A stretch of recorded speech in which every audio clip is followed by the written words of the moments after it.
I made a promise to myself beginning of this year to never keep information that could change lives. And guys, in a world where information is changing lives, there is more that we can do, especially when we bump into opportunities.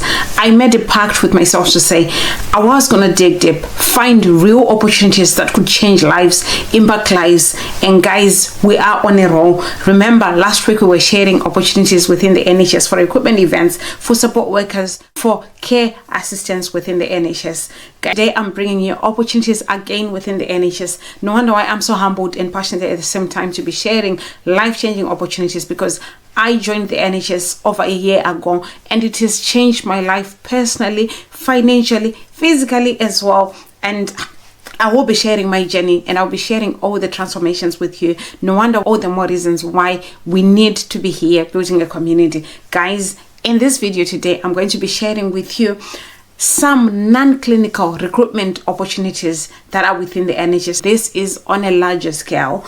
Trusts that are recruiting massively at the minute for non-clinical roles, but clinical support roles within the NHS, also administrative roles within the NHS. I know as migrants, some of you did other things back home.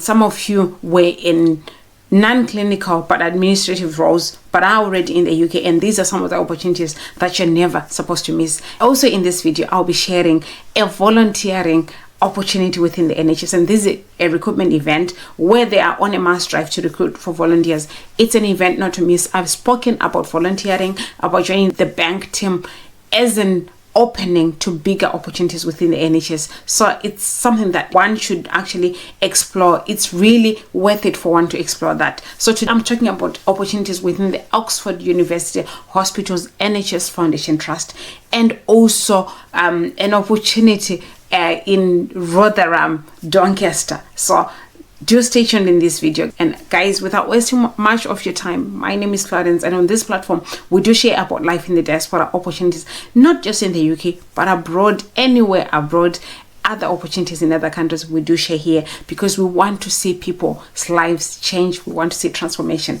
in people's lives. So guys, let's get right into it. The first opportunity I want to share with you guys with the Oxford University Hospitals Fund, the NHS Foundation Trust, is one for perioperative assessment assistance. As the name itself says, you will be assisting nurses and doctors to just assess people before they can go for their operation, for their major procedures and things like that. So this is a band 2 to 3 role, depending again on your qualifications. This is worth exploring. If you're already in the care industry, then this is one to look out for. Why I've chosen to actually share with you some of these roles, some of these mass recruitment events, is the fact that I know it's not every healthcare assistant, it's not every support worker who just have got a basic qualifications in care or are at entry level. Some used to hold other positions back home. Some have got degrees, be it in radiology, be it in nursing, midwifery. Some are doctors by profession but are just waiting for registration or other things, or are wanting to explore other things. No wonder why this could be an opportunity for you. If you're that person and you're looking into breaking into the NHS, then this is a must apply for position. One thing I want to point out to you guys with the Oxford University Hospitals NHS Trust Foundation is that they have actually changed the way in which they are recruiting. So for band 2s to 3, 4 to 5 and the like, they've adopted an apply once system, where it's a centralized hiring system whereby you apply for these roles, but then you could be signposted to other roles or other hospitals as well within the same trust. This is whereby you don't have to be applying to 4 roles within the same trust, but you just apply once, you show interest, and also depending on the amount of detail that you're giving, you could be signposted to other roles. So I think this is a good thing, and I think it's worth actually exploring. So with this one now, the basic requirements as usual, they require you to have basic knowledge of IT,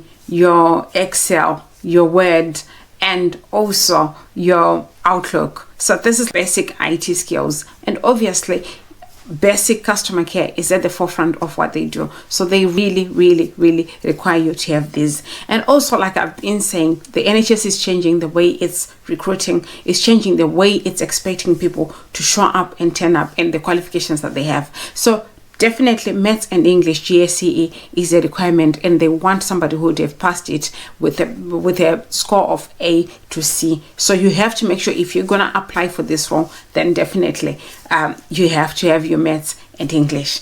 Part and parcel of the requirements that they want for this role in particular is that you put as much detail about your qualifications, about your competencies as well, about your previous employment as well. And they also want somebody who would have probably worked within the NHS or just the public sector. So if you have worked for the NHS and you're wanting to upgrade, this is something that you should look at. Or if you've worked in any public sector or public portfolio, then this opportunity is for you. Also, part and parcel of the things that you need to drill down on is your role. What is it that you did in your previous roles? Like I said, it's a centralized hiring system where you apply for this one role, but you could be signposted to other roles. The more information you're putting into what you used to do in your previous role, and also the responsibility, drilling down by responsibility to say, this is what I would do. This is the nature of jobs that I was expected to do. I've been rolling out a series on my Facebook account where I've been sharing what to include when we are preparing for interviews, what to include in our applications. It's still ongoing as we want to foster the culture of really coming up with detailed applications, detailed preparation for jobs, preparation for interviews. So it's worth exploring. If you're watching here and you haven't followed us on Facebook, please do follow us on Facebook as we are unrolling and unpacking this series. And we are hoping to bring it as well on YouTube, where we share videos of what we feel people should include, what we feel organizations or companies expect us to put in our CV for them to have an idea of who we are as professional people. I always say, when you do a good job with your personal statement, it's like they have an actual idea of how much you are as a person and how passionate you are about the role in particular. And also, it's a highlight into your competencies as well before they actually see you for the interview. So it does go a long way, and I always emphasize that we do a good job with this one. And guys, I've shared a video where I shared my personal statement and what I put in there. It's there on YouTube. I'll put the link in the description. So it's worth exploring if you're really going to tackle these roles. If you're going to be applying for these roles in particular, then definitely you need to do a good job with your supporting statement. It's one of the things that they emphasize to say, put so much detail in this your personal statement and everything else that you're going to put in there, your qualifications, drill down on responsibilities and your roles in question. Guys, I'll put the link in the description to this role. The second opportunity I want to share with you, it's within, again, the same trust. So it's for corporate supply chain admin roles. Guys, massive recruitment going on. And again, they are using the same centralized recruitment system where you apply for one role in particular, but you could be signposted to other roles depending on what they see in your supporting statement, in your application, and also how you would have presented in an interview. This is basically like mass recruitment that they are rolling out. But then some trusts do not come out in the open, but you have to look and dig deeper and see what opportunities there are for you. In this one, again, it's a band 3 role, so it's a permanent role again. So if you're somebody with an administrative experience, you were working in admin, you're working in the public sector, you're working in IT. I've been speaking to a lot of people, and obviously care is not for everyone. And guys, we all know we also brought our dependents. So it's not to say everybody should go to warehouses or should do menial jobs. Some people are meant for the corporate, and guys, there's no better place to start like the NHS. So many opportunities for career growth, career progression, and also personal fulfillment. And guys, I cannot overemphasize the fact that you just never know. Some trusts have got flexible working. Anyway, basically the NHS does have flexible working, so this could work between you and partners. So if you're independent, I'm not sure if they are offering sponsorship for these roles, but it's worth it applying as well. If your interest is in corporate supply chain or admin roles, then definitely look into these opportunities, and all the links are in the description, guys. So I urge you to apply, because I'm on a mission, guys, to make sure that everybody is in a role that they are happy with. They are in a role whereby they see growth, because I'm seeing growth in my own personal and professional life, and no wonder why I do not want any of you to miss out on these opportunities. So this supply chain operative role, basically what the basic requirements is definitely your GCSE, Maths and English. That's a requirement, that's key. Obviously, you have to have customer care, things like that, because you'll be interacting with other stakeholders in this role. Everything I've put in the link in the description. They require you to have basic knowledge of Microsoft, Excel, and Outlook, and also you should have worked previous employment within the NHS or the public sector is an added advantage. No wonder why, guys, even if you haven't worked in the NHS, but you've worked in the public sector, be it in this country or back home, this job is worth it. It's worth you applying. This could be your big break that you've been waiting for. This could be that step that you actually need for you to take your career forward. So it's really, really worth it. And as usual, guys, let's do a good job with our personal statement and our whole application, putting in as much detail. This trust is actually emphasized on the fact that put so much detail so that they know where to signpost you. Sometimes people miss out on opportunities because they just rush through. They don't really put detail. They don't explain. They don't give examples. They don't give a whole picture of what it is that they were doing. And I do encourage you to do a good job with that, especially those that would have held previous roles abroad where you didn't do the same thing in this country. It's okay if you've held the same position or you've worked in the NHS or public sector in this country. They sort of have an idea of what you were doing. But if you are like me and you have your background coming from back home, then definitely you have to paint a good picture, give a detailed picture of what is it that you were doing so that they know where to signpost you. Again, another thing is where people don't give much detail, where people don't give a clear picture, you could end up being signposted to a role that does not suit what you want, that does not suit the path that you want to pursue, and you might struggle in that role. But it's important that you give detail of where you worked, what you do, what your responsibilities were, what the reporting structure was, who you reported to. It's important in giving the full picture. Guys, the third role that I want to share with you again, whereby they are using this centralized hiring system at the Oxford University Hospitals Foundation Trust, is for business support managers. Guys, I cannot overemphasize the fact that they need you, and this is a 4 band 5 role, so it's a one not to miss.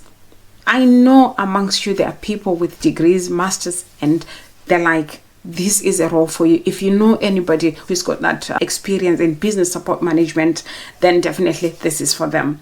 Part and parcel of this is for you to plan, deliver service, ensuring effective personnel, financial, project management as well. So it's a bit of a huge responsibility, a diverse role, but they're looking for people like you. If you're watching this video and you've got that experience, then definitely this is for you. Basic requirements for this one, you should have your GCSE, Maths and English, definitely, that is a must. They also require, if you've got a degree, be it in finance, business management, administration, HR, you name it, or any degree in the related role, then definitely this is for you. But guys, I'm not saying if you've got a diploma in it, it's worth trying. If you're already in the country, it's a 4 band 5 role, so it's worth trying. And guys, they are recruiting for the whole trust, so they want quite a few candidates. It's worth it. You exploring. The Oxford University Hospital NHS Trust Foundation needs you and is recruiting massively through its new recruitment system where it's centralized.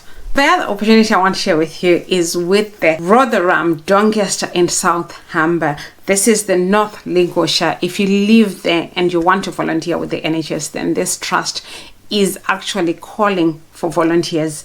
This is in clinical support roles and also kitchen assistant support roles. So guys, this covers everybody who is wanting either to break into the corporate. This is an opportunity for you to go and volunteer. I've always emphasized the fact that volunteering and bank are a good start in these roles. You might not get sponsorship at the beginning of it, but it's not everybody who is looking for sponsorship. Some of you are dependents and can work any jobs, these are good opportunities for you. Probably your passion is in catering. Being a kitchen assistant is another good way of really joining the NHS. And again, it doesn't mean if you join non-clinical roles such as becoming a kitchen assistant, then you cannot break into other clinical roles or healthcare assistant roles. You can do that. I've seen people who started off as kitchen assistants and then they became healthcares, go on to become nurses and the like. It's not to say you can't break into other roles if you want, but it's a way of you gaining entry into the NHS, starting your career with the NHS. Also, part and parcel of why I loved this recruitment event is the fact that they pay for out-of-pocket expenses that you incur during your training and during everything else that you'll be doing on that role. So it's not a really paid up role, but you get paid something to cover those expenses. So it's not like you're just coming to work for nothing. You get a stipend. So it's really worth it. And guys, some of you could be thinking, well, I'm on a care visa and can I volunteer? Yes, you can. Volunteering is part and parcel of some of the things or some of the relaxed regulations about our visas. You can actually volunteer, but anyway, it's always again key that you find out probably from immigration lawyers or from the Home Office itself, guys, because disclaimer, I'm not representing any organization whatsoever, neither am I an immigration expert. I just share what I come across, and I share also opportunities and my thoughts and feedback I do get from friends and family. But guys, this is about opportunities in North Lincolnshire. If you want to volunteer, if you want to break, I always say volunteering in this country or within the NHS is called volunteer to career. So I've been sharing about it to say when you volunteer, you have put your best foot forward. What happens is if there comes a vacance for a permanent role, you get first preference because you're already working that role. They already know you. You already have got experience in that role in particular, and also a bit of experience working with that team. It gives you an edge of other people who are just coming from all over. Guys, part and parcel of these requirements as well for this is an in-person event. I'll put the link in the description, guys. It's worth it that you explore. And they're covering this recruitment over 2 days. If you miss either of the days, they've actually said you can actually reach out. There's a contact there, there's an email there for you to contact so that they can give you an alternative day for you to come and have your interview. There is no better time to be in this country and looking into breaking into the NHS than now. One of the things that I always say is I think now we are in an active recruitment season, and guys, I've taken it upon myself to say I'm going to be sharing for as long as I come across them. I've taken it upon myself. I'll be digging in, I'll be researching, and I'll bringing that information to you. All the more reason that if you're watching this video and you haven't subscribed to this channel, please do so. Let's get to 5,000 subscribers on this channel. Let's grow. Let's share these videos. Let's recommend these videos to our friends and family. Recommend this channel to your friends and family if they're looking into joining the NHS. They're looking into taking proactive action about their career progression, personal development, and growth in this country as migrants. Then these videos are for them. So guys, that's all I had for you. I'll see you in our next video as we are working on a big relocation opportunity. I can't wait to share with you guys. So do stay tuned on this channel. Click on your link notification bell. Before I end this video, I want to share something with you about the notification bell.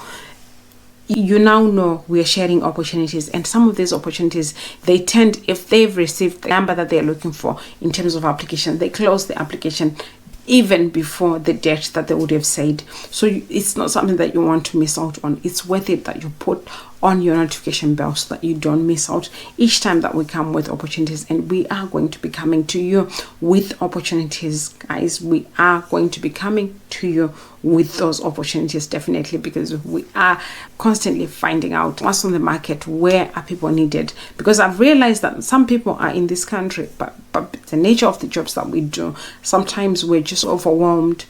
We can't spend so much time researching. No wonder why I'm your plug, I'm your go-to person, and I will be bringing to you this opportunity. So guys, I'll see you in our next video, guys, and bye for now. Just know we love you. Bye.